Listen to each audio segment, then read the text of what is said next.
Greetings and salutations, travelers. Welcome back to the Inn of Planar Crossroads, and welcome back to our Around the Hearth series.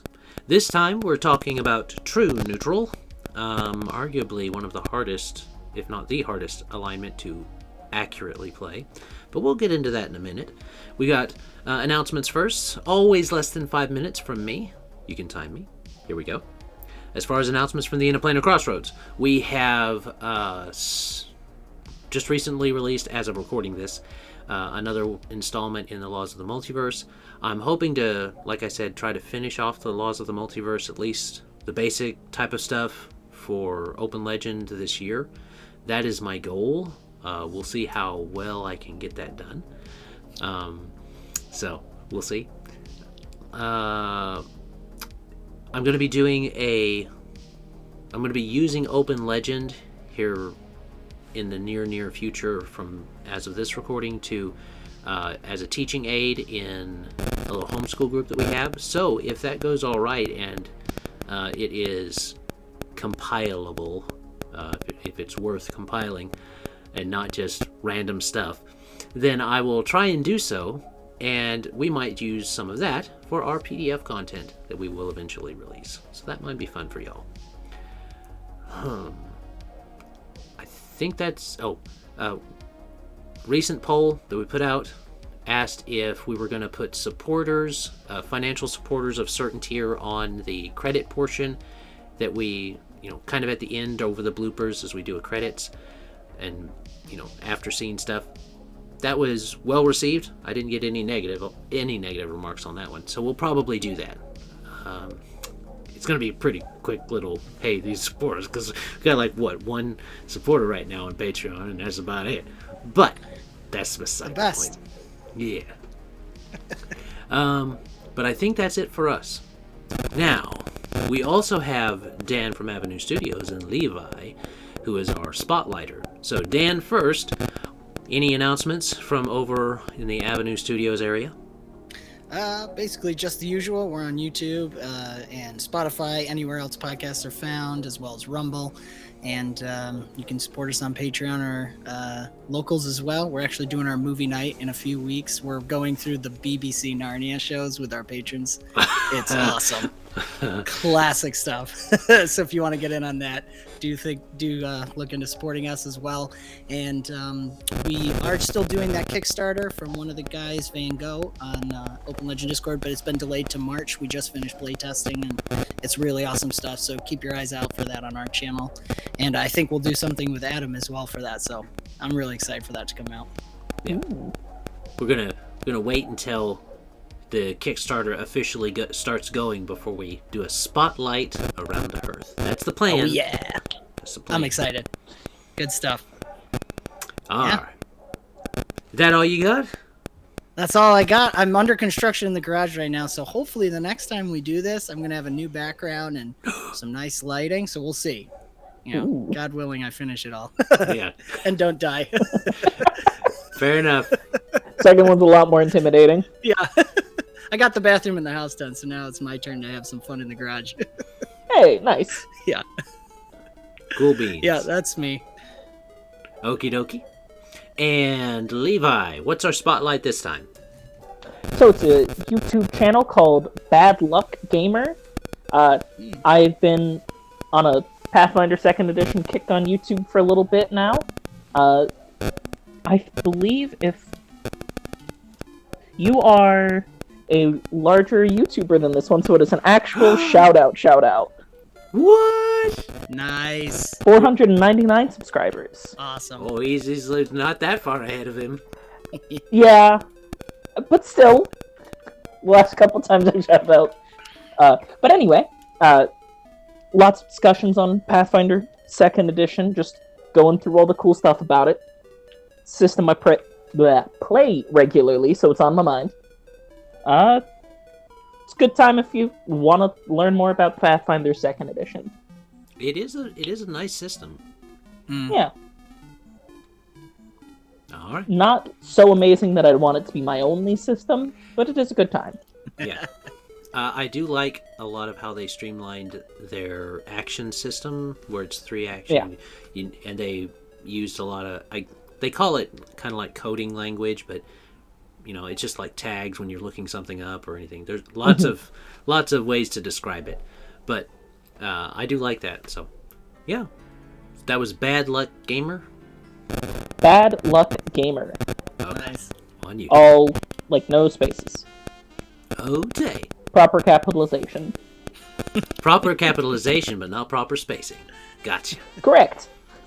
Okie dokie. Well, with that spotlight done, I think we're ready to dive into True Neutral.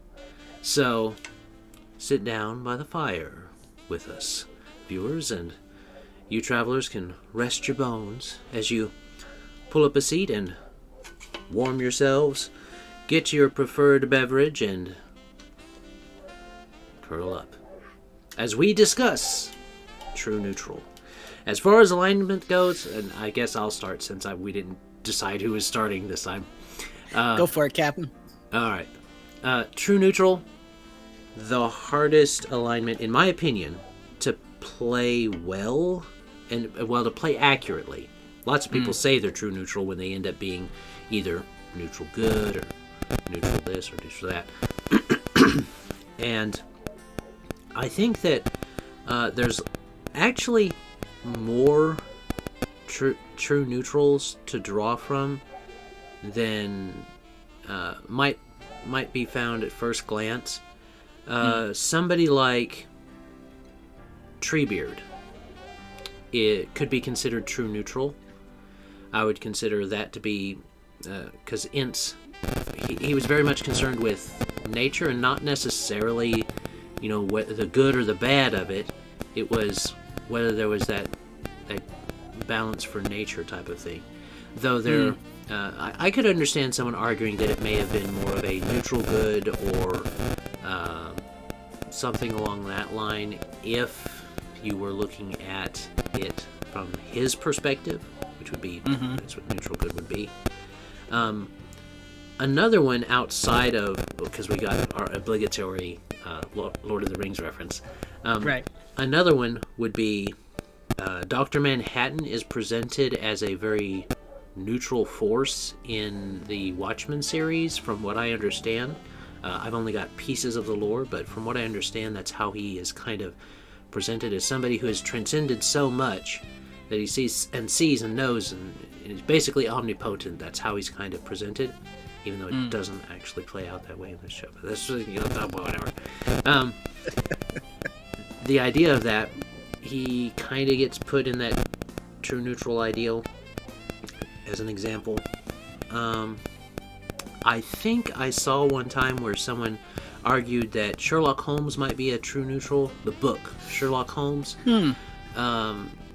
because it wasn't always about doing good as much as it was about the challenge, and it wasn't necessarily about a self-serving challenge, because he did recognize that it was a good for society, but he himself didn't necessarily like book Sherlock Holmes didn't necessarily care about the legalities of something, just that he was catching somebody doing it, and that person was going to end up hurting other things, and that doesn't work well for society. I suppose you could do lawful, but he definitely was not obeying some of the laws. So that is also... That's a really good one. That's also kind of debatable for him. So maybe book Sherlock Holmes. And then... Yeah. Okay. And I don't, correct me if I'm wrong, I don't think he ever really self-sacrificed in the book for the good. It was very much more the game. Like, he would take risks for himself, but it was... If you go for the first set of stories for Sherlock, he very much was more about the challenge of it. And the good of it or the bad of it was not necessarily his concern, but catching and solving the puzzle. Specifically, puzzles that had been proven too difficult for others. Yeah. And he was not above breaking laws in any of the stories to get where he needed to go.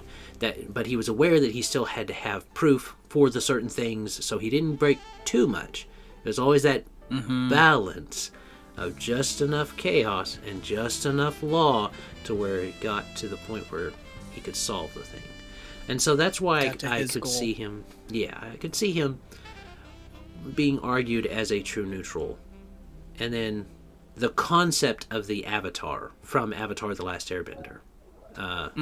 That, and I guess you could say that kind of goes along with the idea of a non-magical Dalai Lama type of person, but the Avatar itself, that concept is very, very much a true neutral concept. And actually, if you do reincarnation, if you do have reincarnation in your stories, having a concept of an avatar type of person who is a manifestation of basically the will of the universe to maintain balance in things, that recurring cycle would be absolutely necessary if you have reincarnation in your setup, in the traditional sense anyway. So those are some concepts to draw from for understanding true neutral. And I guess the reason that true neutral is so hard is because all of those concepts, if you look at them, they don't have that heavy draw towards law, chaos, neutrality, law, chaos, good or evil. To be true neutral, you have to maintain a neutrality in the overall concept of your character. And that can be difficult. There are monsters that do it. There are monsters that we see characterized that way, like the Inevitables, even though I think those are lawful neutral. There's another type of monster that begins with the A. Aeon, yeah. They are true neutral because they balance the universe. So if there's too much law, they sow chaos. If there's too much chaos, they sow law. If there's too much good, they sow evil. If there's too much evil, they sow good. And so they maintain the balance of the universe. I don't think you could play I don't think I could see somebody playing a true neutral character without having some concept of cosmic morality. Because go ahead. True neutrality is more than just saying, well, I don't care either way. That's not true neutrality. That's just... being lackadaisical isn't true neutrality. So, what were you saying? You get to go. Well, I was thinking, I had two thoughts. One that gets probably too deep into it for what we need to do, but one character that Ryan, who plays Brick on Bomb Squad, he played an atheist within the setting, within the Pathfinder setting. And I think actually they could be some true neutral type of character that you play, because of course he was playing it as he knows the gods exist. You can clearly see them at work doing things. He just doesn't trust any of them.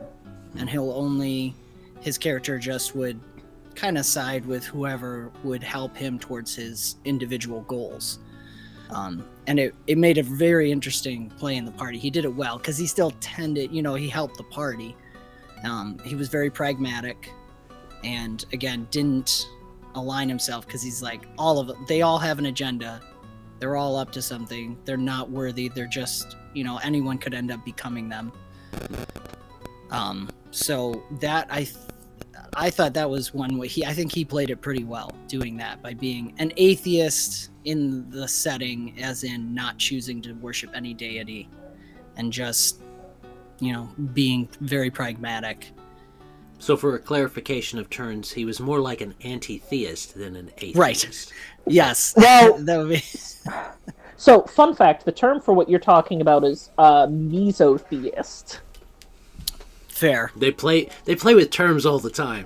So right. I know, but I'm just saying, from what I have seen on the discourse relating to this, one who believes but dislikes, or in this specific case, distrusts, is meso. Anti-theist usually is more accurately a person who is anti-theism. Well, so it's not just I distrust... In real life, yeah. Again, yeah. Sorry. No, my brain good. gets stuck on terminology. Yeah, no, it's fair. I mean, and here's the thing: we're talking about a fantasy setting, and for him, he was like, "It's so clear with clerics and paladins around." But for sure. they're not really gods. They're just more powerful beings that probably anyone can ascend to. And of course, you'd talk about, what's his name? Kylie? Is it Caden Kalian. Caden Kalian. And he's not even the only one. Right. He's like, look, anybody can do this. They're not anything special. They've just done more than I've done yet. So I don't trust any of them. They all have their agenda. I mean, arguably they are more special because they did it. But well, they're more powerful, not more correct. Right. Morally. So that I think was and this was the tricky part for me thinking about it, was can you play it without being too much of a difficult person to be around? And I think that comes down to the player and at the table and feeling out your situation. But he did it very nicely, because I was playing the Lawful Good Paladin, so we'd butt heads just the right amount for the narrative. It was very enjoyable. Cool. Yeah. Okie dokie. Okay. You got something, Levi? Yep. So I think one of the important things that was tied into what you were saying there is that if you can accurately play a true neutral character, finding a balance such that you are not aggressively frustrating to the party. Because, like, not strictly, but for a lot of these, there's kind of an apathy to many things, and, like, a strong focus on a particular thing, right? There's nature and the preservation thereof is one type. There is cosmic balance. And I think if you're doing a similar thing of someone, instead of being focused on any broader ideal, having a specific, I guess, domain that your morality is centered around, I think it is important to have brought that up with whoever's running the game and making sure that what's going on, and before you do this character, make sure that their interests are centered on the game, so they have a drive to act, so they have a drive to be part of the narrative. Mm-hmm. Right? Because if you're Sherlock Holmes, and we're assuming he's true neutral currently, of the puzzle domain. I like that. And you have something that he clearly already knows the answer to. Even if it's important, he may not be motivated to be a part of a party to do it. Mm-hmm. So, like, working together with with your GM to make sure that this hard-to-work-with character works in the game is a very important step to actually using true neutral. Yeah.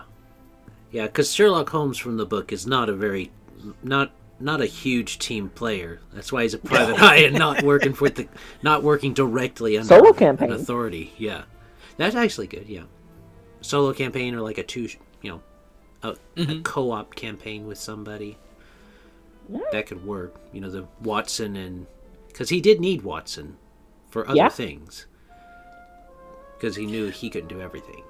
Right, and that could work. I think for what worked well when my brother was playing it, and I can't remember who I was watching when I was prepping for this too. They were talking about how the true neutral person can be the person that's always pointing out the pros and cons of everybody's ideas.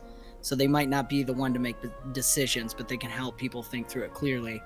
And that's kind of what they did, because we also had a rogue in our party who, of course, wanted to do the classic cliche roguey things, which sometimes butted heads with the Lawful Good Paladin I was playing, and he would come in and he'd make either both of us upset just for fun at the table, or he'd also be like, well, here's good points he has, because he was looking at it pragmatically and without a real investment. Like, he didn't have a heavy investment in our desires. He just wanted the party to succeed because that would further his goals.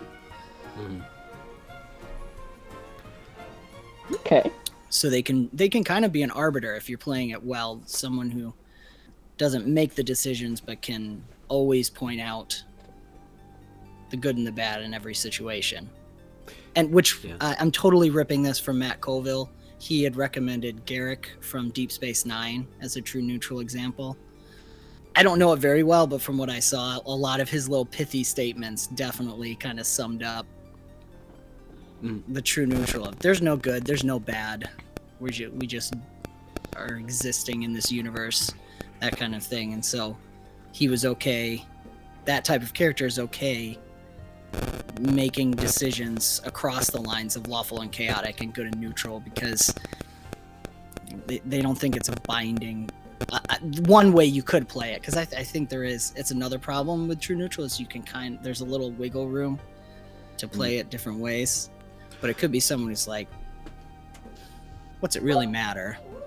Yeah, the chronically depressed guy probably, right? Yeah. So, but on that, there is a cautionary portion to it.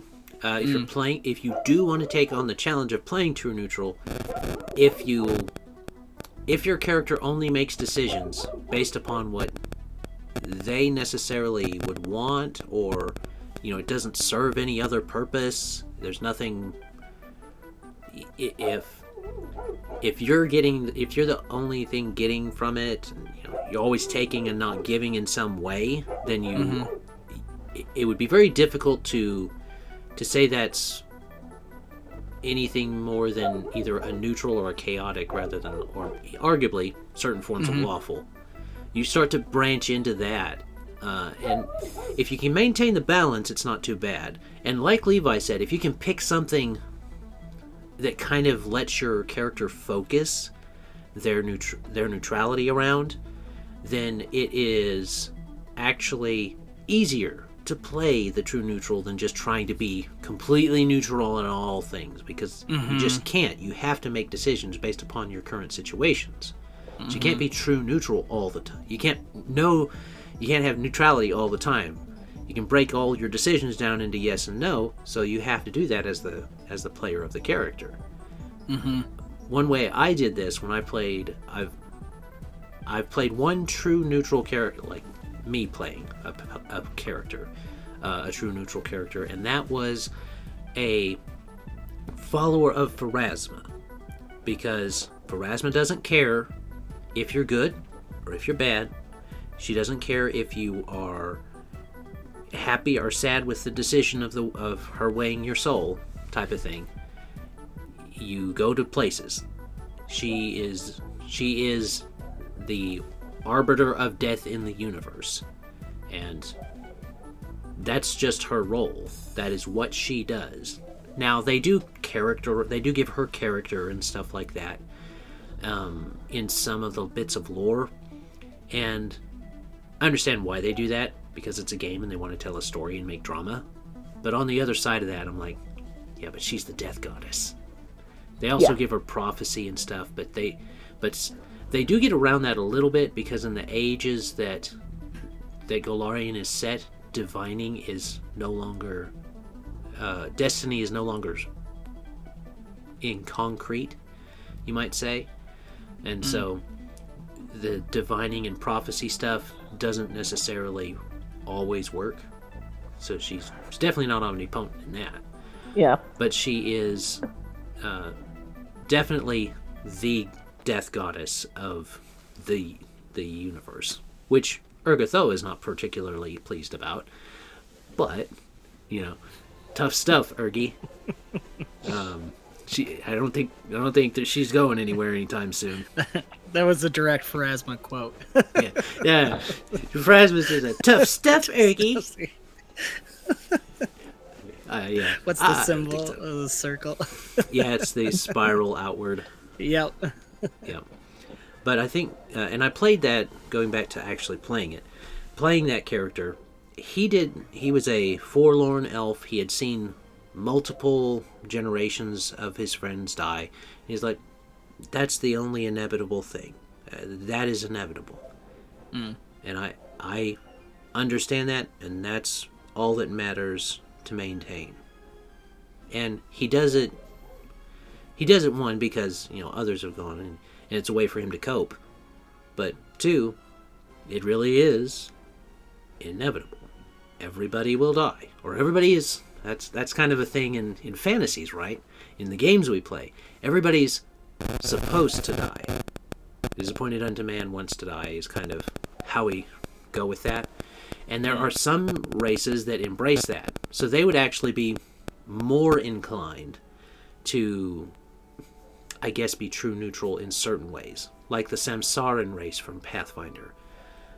It is a race based around the idea of they die and they reincarnate, and they can sometimes, like, it is actually in their physiology and in their lore that is what they do. You are a soul that is reborn all the time. And I'm not sure if they do that with all souls, but that's specific to Galarian anyway. So having that concept there, kind of going back to the idea of the Avatar, having that concept, it can be beneficial to look at that and try to wrap your head around the idea of the concept of having to maintain those things. And in the game systems that we play, usually there are people trying to rebel against those, like liches, any undead that is sentient and it's undead in its undeath. Those are heavy affronts to the idea of the natural order of things. And that would be a way you could see the true neutral in your decisions, is what is the order in things, the order of the universe. Is it being served? Which goes back to those aeons that we spoke of before. So Okay. but that's all of my people that I was mentioning, and then the deity. So what about tips from you guys for playing true neutral? Continuing tips, anyway. We've already got some tips. Yeah, well, I think you're making a really good point, because as we're talking, it can sound like they're very selfish, but it doesn't have to be that way. And actually, they probably shouldn't. There should be a nice balance between the good and the evil there, of selfishness and selflessness. So, like, for my example with Ryan, our characters were brothers in the game too. So he went along, even though we disagreed, we were still brothers. So he didn't really want to see me die, which is nice of him, And he came to like the party. So you could have a small group of people like the party, your family, something that's important to you that you will protect. It's just it won't extend, like, for a lawful good could extend to whatever whatever is coming against the code. So that can also be a way to still have a good relationship with the party, is that you like these people, you want to keep them around as long as possible, you like to be with them. Depending on how you take that, if you take an apathetic way of, like, everyone's gonna die, we might as well enjoy the time we have until it inevitably finds us. So that could be a good way to still be helpful. I did play a true neutral, kind of true neutral, because then there's that always, like, it's me, I tend to play good, so he starts to veer good, but I tried a true neutral Minotaur Barbarian. Was in 5e. It was so much fun. And so he broke his tribe's codes and let one of the other players, our backstory of how we met was that he was an archeologist, and I let him dig up our ancient bones, which is faux pas, shame. Right. But his thing was that he was interested in other civilizations and interested in learning about his history. Unlike the rest of his people, they tended to be more about the present moment. And he was interested in learning a little bit more and understanding things. So it was like kind he of fun. Should have been a medicine man instead of taking up the axe. But hey, whatever. Right. He didn't have a choice. His dad made him. Oh, Dad made me do it. Dad made me I do did it. this because of you, Dad. Let him dig it up. It's all right. The DM killed my entire family, so it worked out. Oh, there you go. DM solved the problem. But it was fun because my dump stat was wisdom, rather, because he had some intelligence for a barbarian, but his dump stat was wisdom. So he'd break whatever cultural, he had no table manners and stuff, and he would do things that would cause trouble because he just didn't think about that stuff. It wasn't interesting. And if his friend, who he kind of was like, I'm going to follow you now, I don't have anything left. If you tell me to kill someone, I'll go kill him. I trust you. So, it doesn't matter to me. Yeah, that could verge into chaotic real quick Yeah, if it that could. friend of yours is not up to par. It was he was a warlock, so it was interesting. Oh yeah. Do trust the warlock to make my moral decisions for me. They've only sold Yeah. their soul to some entity or a certain Hey, amount of power. they haven't strictly sold their soul. There are other things they can sell. Don't you love that word? They haven't strictly sold their soul. Because some have, but not all of them. Some of them might have sold their friend's soul, you know. There you go. If lawful taught us everything, the devil's in the details. Yes. So yeah, that was fun, and now he was very happy-go-lucky. So you can, I think I did as well as you could in that situation of trying to stay neutral in that the actions I took, he didn't take into account a moral good and evil, and didn't care about the laws. So some things he'd do would be chaotic, just because he just didn't care what the laws were. They didn't apply to him, but he didn't overtly go out and try to break them on purpose. He just didn't think about it. It wasn't that kind of was how I played his low wisdom stat. So Okay. he was kind of more comedic in a comedic true neutral character, and it was really fun. Yeah. That's not something I often think about as a true neutral being comedic. But that's an interesting way to try and play them, because I don't know. I figure if you, and that I guess would be a way to go against some of the previous advice that we did of having an overarching understanding of the workings of the cosmic order. You may as well have true neutral. I can see where that could be considered true neutral in those senses. More like an agent of neutrality rather than a personal type of thing. That would be interesting. Would he end up?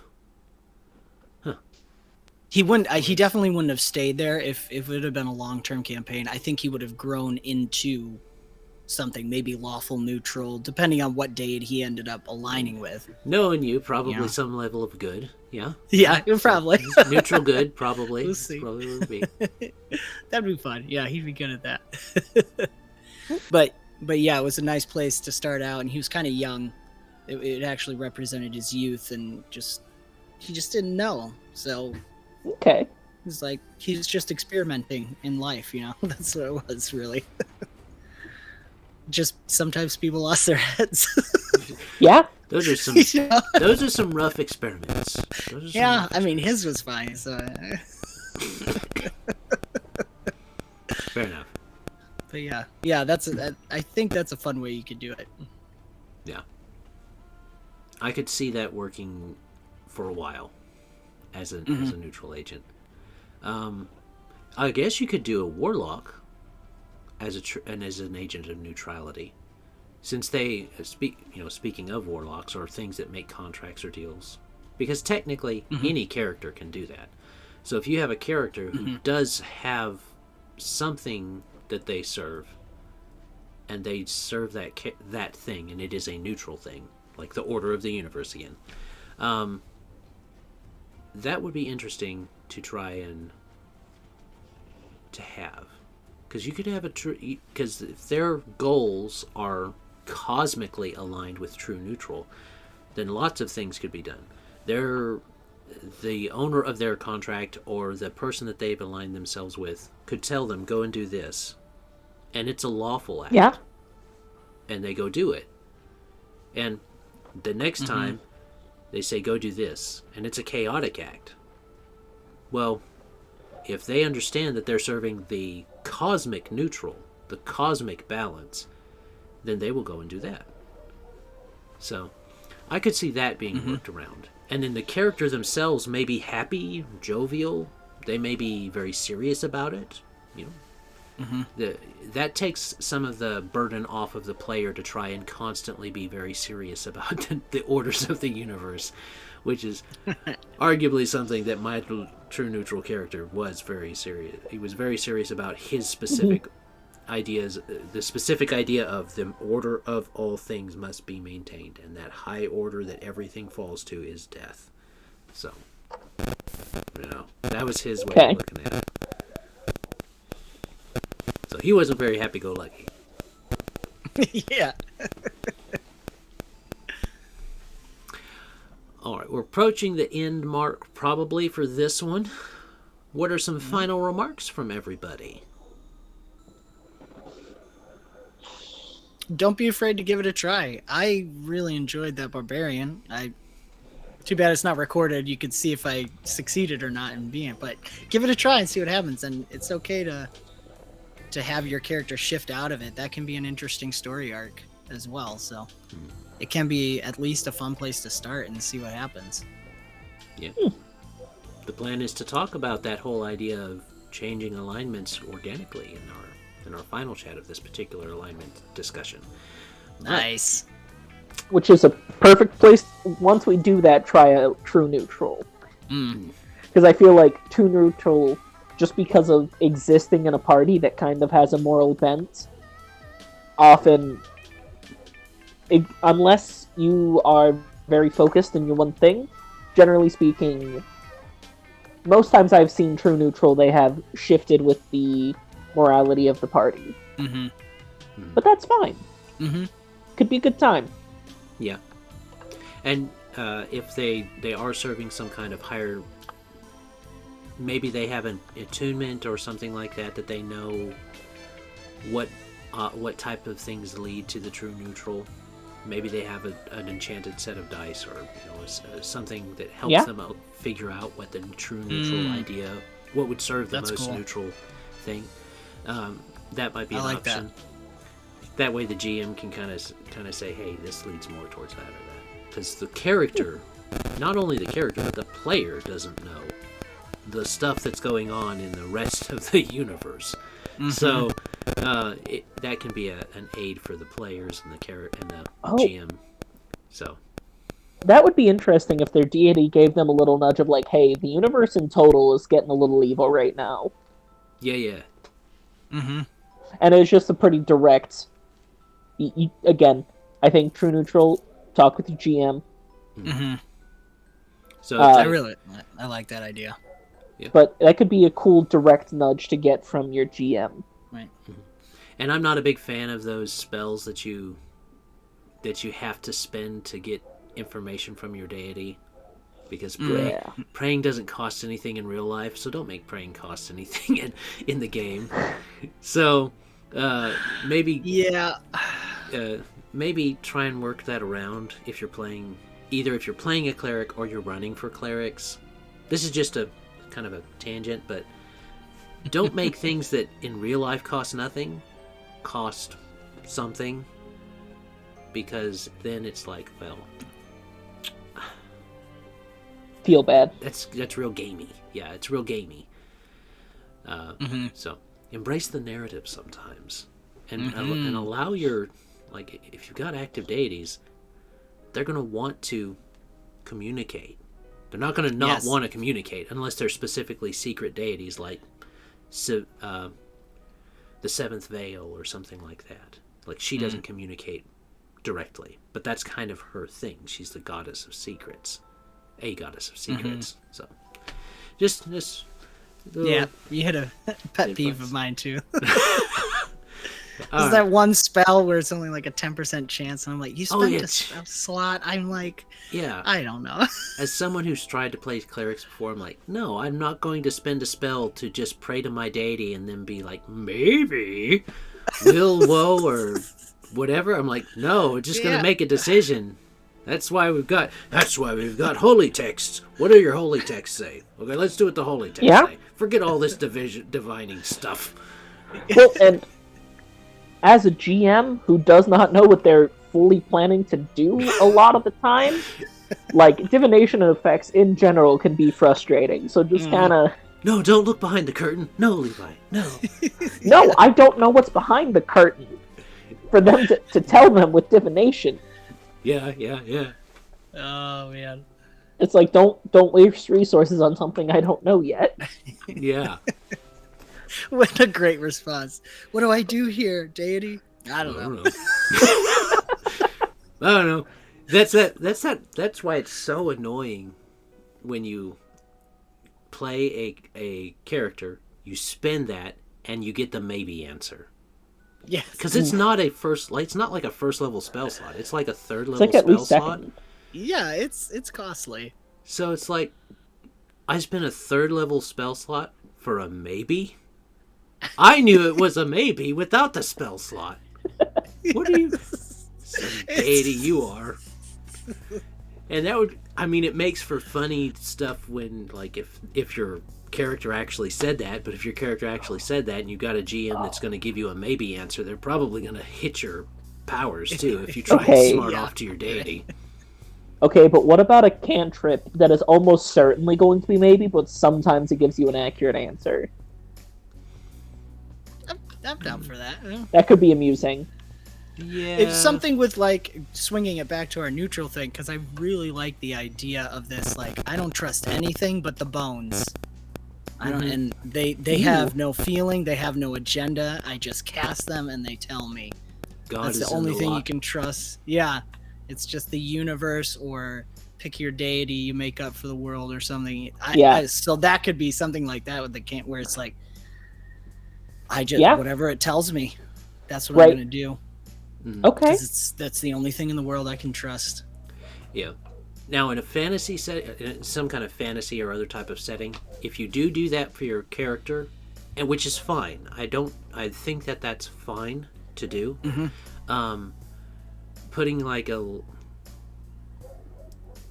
some kind of limiter on it, or some way that it does cost something, might not be a bad idea in that sense, because if they're trying to, I don't know, break a code, they could just constantly cast lots over and over again until they found that out. So this is something for sure. Much more narrative item than it is a mechanical item. Yeah. Yes.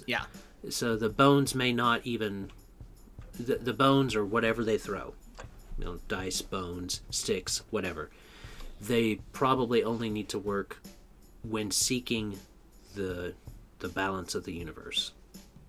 It's definitely a major. Yeah, when the character, not just the player, but the character is seeking the balanced answer to the universe. That's one of the reasons I'm always tempted to put Two-Face as a true neutral, but he's not. He's lawful evil, but he could even be argued to be lawful neutral, but I don't really think so, because I don't know. Okay, so make a true neutral version of probably Four-Face. Four-Face. I don't know. You would have like would log. Oh, I was imagining like a face of like law, chaos, good and evil. Oh, okay. That's pretty cool. So like there was like a random chance of which side the action would take. Because based on what we see in the universe, those lots, and in his case the coin or whatever, those chances are not chance. They are influenced by the gods or something like that. So everything is connected would probably be, if you wanted, because I think Dan was moving a lot more towards those more fantasy atheists. Yes, there we go. Scientific term. Fatheist. Thank you. Fatheist. Fatheist, yeah. So those. Actually, I don't super hate that term. I don't super like it, but I don't super hate it. You know? Like, I was expecting to hate it. I'm neutral about it. So anyway, so with them, I feel like you were drawing this version of true neutrality of the bones to them. So I feel like the idea that like everything in the universe has some amount of effect on each other thing. So like these bones are just a way for randomness to appear, but how they are connected to everything else should tell me something about what's going on or what will happen. Ooh, a way to do this without giving them the character an item. Make them very superstitious, and make them a seeker of signs. So when they're questioning, when they're thinking about something, the GM can say, what does it say? Levi. Just flavor text. Your character looks out the window, and you make eye contact with a crow, and it flies away to the south. And, your character can then interpret that and say, the soul has passed, or, we should go south, or how, it could be a way. Or we should run away from south. Right. Yes.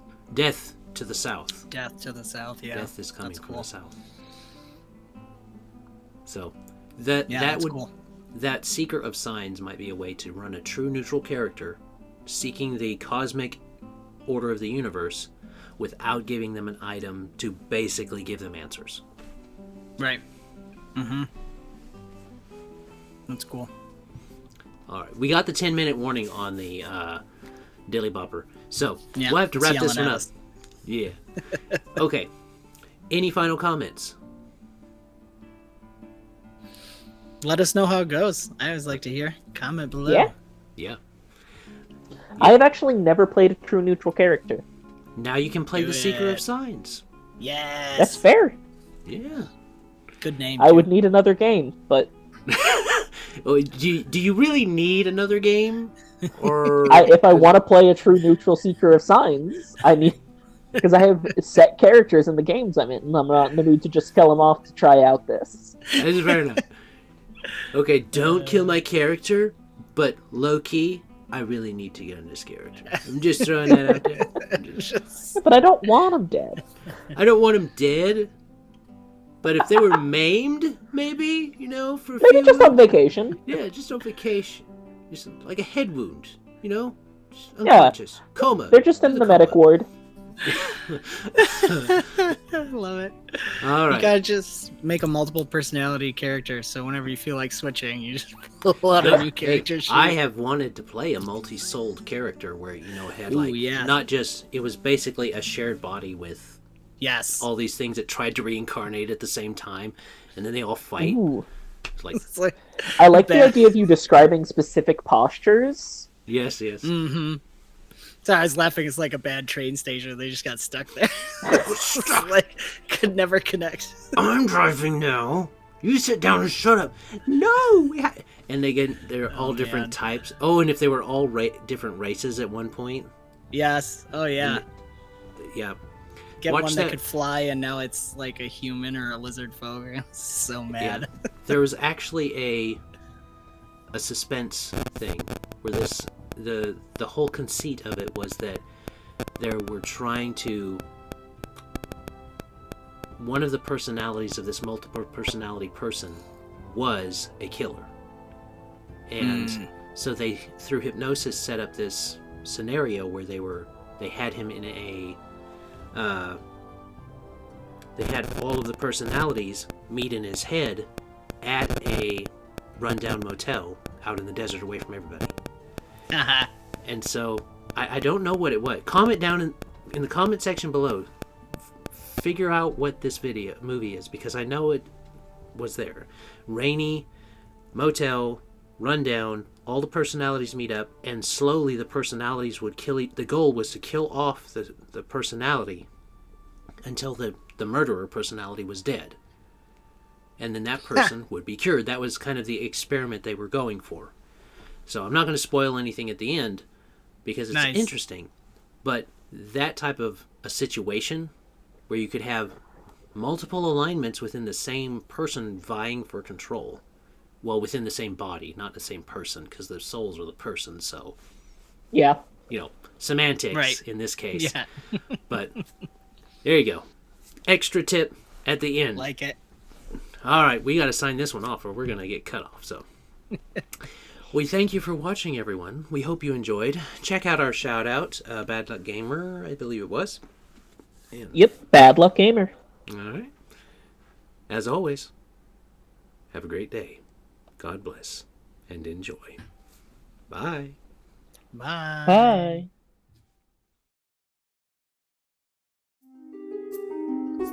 This content was made possible by travelers and viewers like you. Thank you.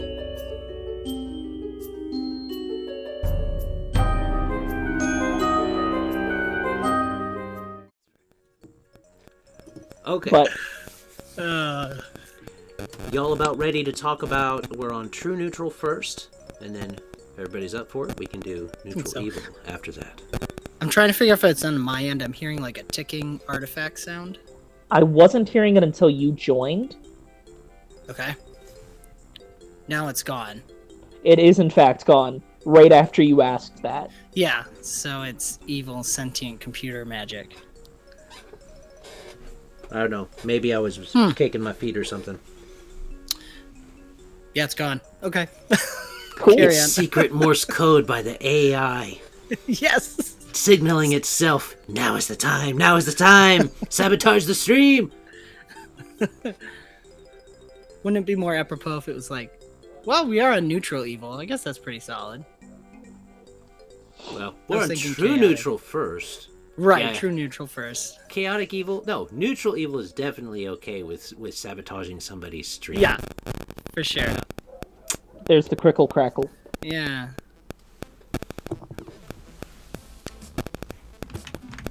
I'll just try if I...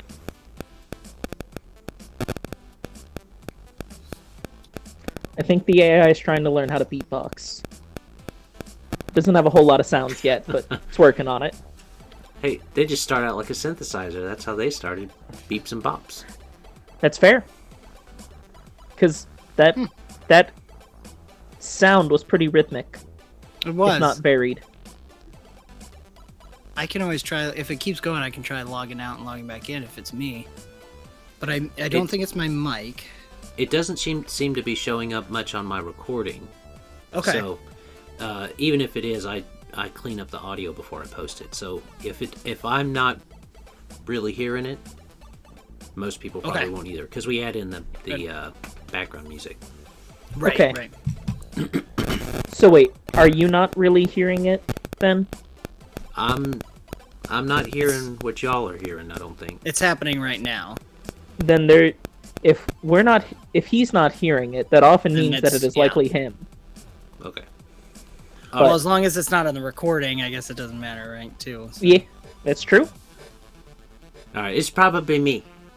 I was the my problem guess. all along. I was the problem child. You look great. Oh, y'all only see the other camera though. Y'all only see. Let's see. I'm red. Yeah, you this look time. like Tiefling Red right now. Yeah, it's great. Yeah. I look like the actual red of Ari Prayermaster, that one tiefling I made. Ah, Yeah. it's classic. Yeah. All right. Y'all ready to start True Neutral? I believe so. That I am. Okay.